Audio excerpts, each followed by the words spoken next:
Le président du Conseil européen a prononcé cet après-midi son discours devant l'Assemblée nationale.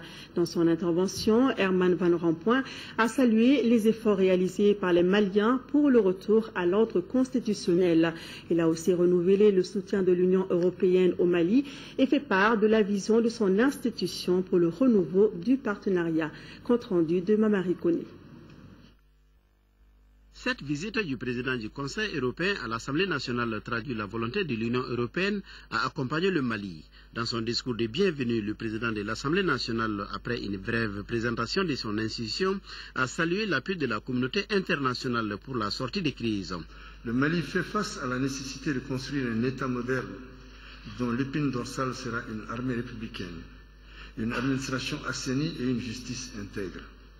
Nous comptons sur la communauté internationale, singulièrement le Conseil européen, pour nous accompagner et nous aider à atteindre ces objectifs.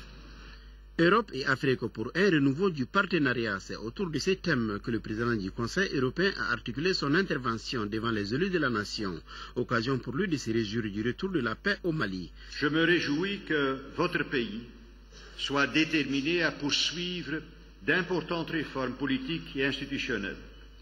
Il faut rendre impossible la répétition des événements tragiques de 2012 et 2013. Cette Assemblée a un rôle crucial pour accompagner l'exécutif dans sa lutte contre la corruption, dans la consolidation démocratique et la politique de régionalisation. Sur les plans sécuritaires et humanitaires, il a salué les efforts consentis par le gouvernement malien avec le soutien de l'Union européenne.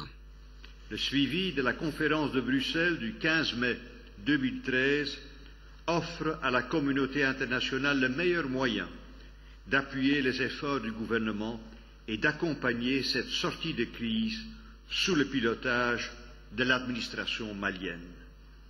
Je tiens à vous rappeler que l'Union européenne tient sa parole. L'intégralité des moyens promis par la Commission européenne a été engagée. De graves menaces à la paix et à la sécurité perdurent au nord de notre pays et dans la sous-région du Sahel, dira le président du Conseil européen. C'est pourquoi pour lui, il faut de nouvelles perspectives pour la jeunesse.